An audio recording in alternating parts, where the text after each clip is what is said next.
এই ଛୋଟ ଛୋଟ ଜିନିଷ ମାନେ କାଣା ଲେଖା ହେଇଛି, ଏ ଛୋଟ ଛୋଟ ଲେଖା ଭିତରେ କେତେ ପରିଶ୍ରମ ଅଛି। ଆଉ ଦୁଇଟା କାଥିରେ ପେକ୍ ହେଇକରି କ'ଣ ଗୁଡ଼ାକ ଲେଖା ହେଇଛି, ଏ ସବୁ ଗୁଡ଼ାକ ଜାଣିବାରେ ହେଲେ ଆମକୁ ପୁରା ଭିତରକୁ ଯିବାର୍ ଲାଗି ପଡ଼ବା।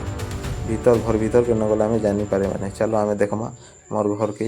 ଏଇଟା ହେଉଛି ଆମର୍ ଘର, ଯେନ୍ଟାକି ମୁଁ ବହୁତ ପରିଶ୍ରମ କରିଥିଲି, ପାଏନ୍ ଗଲୁଥିଲା। କିନ୍ତୁ ଏ ଘର ହୁଏତ କିଛି ଦିନ ପରେ ଆମେ ଭାଙ୍ଗିଦେମୁ, ନୂଆ ଘର ଏନେ ବନାମୁ। କିନ୍ତୁ ଏ ଭିତରେ ମୋର ପୁରା ଇତିହାସ ଅଛି, ବହୁତ ମୋର ସ୍ମୃତି ଅଛି, ଯେନେ ମୁଁ ପରିଶ୍ରମ କରିକି ଆଜି ଟିଚର୍ ହେଇପାରିଛେ। এই ঘরকে টিকে দেখমা, এটা আমার পহলা বারদুয়ার ଅଛି। ଏବାଟେ ଆମର ବାୟାର ଅଛି, ଆମେ ହଲ୍ ମାନେ ବାନ୍ଧିନୁ।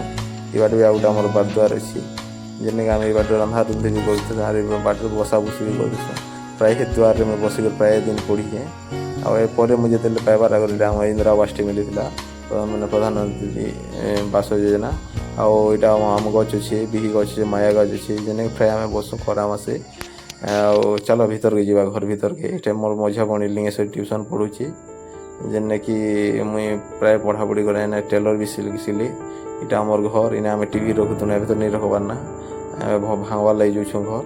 ଆଉ ମୁଇଁ ଯେନ୍ନେ ପଢ଼ୁଥିଲି, ଚାଲ ସେ ଘରକେ ଦେଖାମି। ଏଇଟା ହେଉଛି ମୁଇଁ ଇ ଭିତରେ ପ୍ରାୟ ପଢ଼େ। ଏ ଖରା ମାସେ ବି ଗହଥିଲେ ବସିକରି ପ୍ରାୟ ପଢ଼ୁଥିସି। ଆଉ ପ୍ରତ୍ୟେକ ଜିନିଷଟାকে ମୁଁ ପୁରା ସିଲାବସ୍ର ପ୍ରତ୍ୟେକ ଜିନିଷକେ ଛାପିକରି ଲେଖିଦିନି। ବାରମ୍ବାର ରିଭିଜନ୍ରେ ଜିଓଗ୍ରାଫି ଠୁ ଆରମ୍ଭ କରି ପ୍ରତ୍ୟେକ ସିଲାବସ୍କେ ଲେଖିଦେଲି। ପ୍ରତ୍ୟେକ ସିଲାବସ୍ର ନୋଟ୍କେ ବି ହିଁ ଛାପି ଦେଇଥିଲି ପୁରା। ଏଇଟା ଇଣ୍ଡିଆନ୍ ହିଷ୍ଟ୍ରି ପୁରା, ମାନେ ମିଡିଭାଲ୍ ହିଷ୍ଟ୍ରି ହଉ କିମ୍ବା ଏନ୍ସିଏଣ୍ଟ ହିଷ୍ଟ୍ରି ହଉ କିମ୍ବା ମଡ଼ର୍ଣ୍ଣ ହିଷ୍ଟ୍ରି ହଉ, ସବୁକେ ଛାପି ଦେଇଥିନି। ପଲିଟିକାଲ୍ ସାଇନ୍ସ ହଉ, ସବୁ ନୋଟ୍କେ ଛାପି ଦେଇଥିନି। ଆଉ ବାରମ୍ବାର ଦେଖୁଥିନି, ବାରମ୍ବାର ରିଭିଜନ୍ କରୁଥିନି।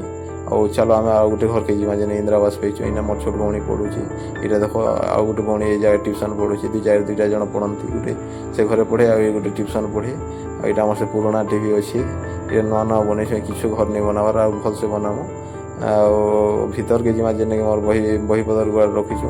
ଏଇଟା ଗୋଟେ କ୍ୱାର୍ଟର ଅଛି, ଯେନ୍ଟାକି ଆମର ମୁଁ ଯେତେବେଳେ ପଢ଼ୁଥିଲି ମୋର ବହିପତ୍ର ଏନେ ରଖାଲେ। ଏବେ ତ କଟକରେ ପୋଷ୍ଟିଂ ହେଇଛି, କିନ୍ତୁ ଏବେ ରଖିଦେଇଛୁ, ତଲେ ଆମେ ପୂଜାପୂଜି କରସୁଁ।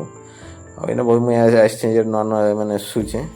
ଆଉ ମୋର ପୁରୁଣା ହେବିଟ୍ କ୍ରିକେଟ୍, ମୁଁ ବହୁତ କ୍ରିକେଟ୍ ଖେଲୁଥିଲି, କିନ୍ତୁ ପରିସ୍ଥିତି ଛାଡ଼ିବାକୁ ପଡ଼ିଲା, ପଢ଼ବାର୍ ଲାଗି ପଡ଼ିଲା। ଏବେ ଟିକେ ଫେର୍ ଆସିନି ଛୁଟିରେ, ଖରା ଛୁଟି ଆସିକି ଖେଲାଖୁଲି କରୁଛେ, ମୋତେ ଭଲ୍ ଲାଗୁଛି।